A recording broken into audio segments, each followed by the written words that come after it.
Good day mga kabayan, panibagong topic na naman tayo for today's video. Pero bago yan, sana i-subscribe at i-follow nyo ako sa aking social media, Philippine Vision TV, nagbabalita mula dito sa Pilipinas. Ang pag-uusapan natin sa videong ito ay ito yung hot copy ni ex-Senate Blue Ribbon Panel Chairman Richard Gordon. Sinabi ni dating Senador Richard Gordon sa 11 billion ang nawala sa katiwalian matapos ang paglipat ng pundo mula sa DOH sa PSDBM noong panahon ng pandemya.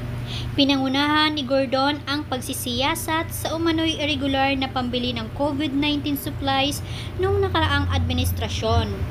At para naman malinaw sa ating mga manonood ngayon, panoorin itong video. Now, let's remind the public exactly what this was all about, right? This was during the time of COVID. This was about the supplies needed for COVID. And during then, the president ordered, based on, this is a former Health Secretary Francisco Duque's admission, he authorized the transfer of the Department of Health 41 billion pesos to procure COVID supplies to the PSDBM, wherein the head of the PSDBM was a person appointed by former President Duterte, correct? Okay, so of the 41 billion pesos, how much do you believe Senator Gordon was lost to corruption? 11 billion. So far, that's how far we've gone.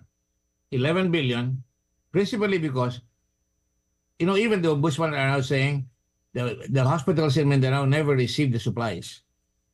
And for that matter, hindi pa nauumpisahan yung All of Nation Recovery Act, yung bayanihan. That's before it started.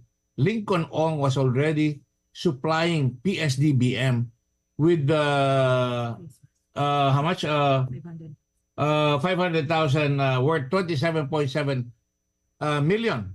But in reality, Department of Health bought the same mask for 16 pesos. Yeah. 16 pesos. Much less. My gosh, I mean, how can Duque not see that?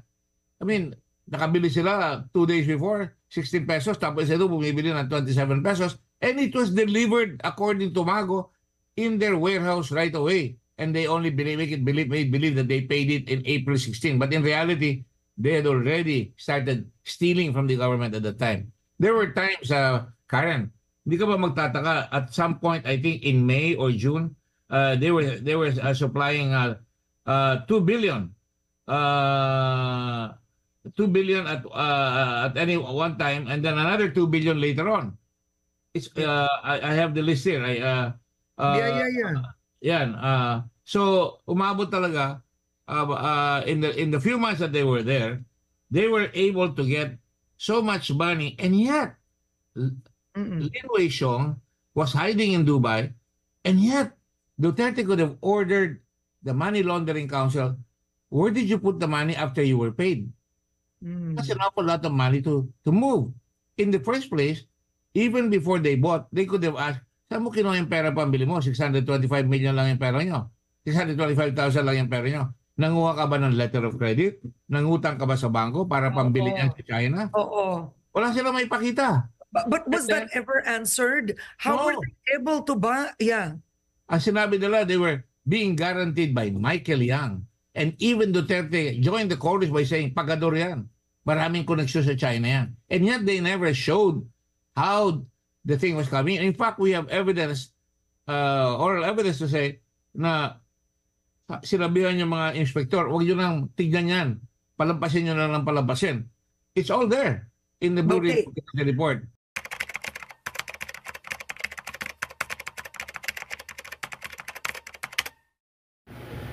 So yun na nga ang topic natin sa videong ito. Kaya ikaw na nanonood ngayon, anong masasabi mo sa videong ito? I-comments mo na dyan para alam din natin. At i-share mo na din to sa mga friends mo at paki-like at paki-subscribe na rin sa ating social media. Thank you for watching mga kabayan. Ito si Philippine Vision TV, nagbabalita mula dito sa Pilipinas.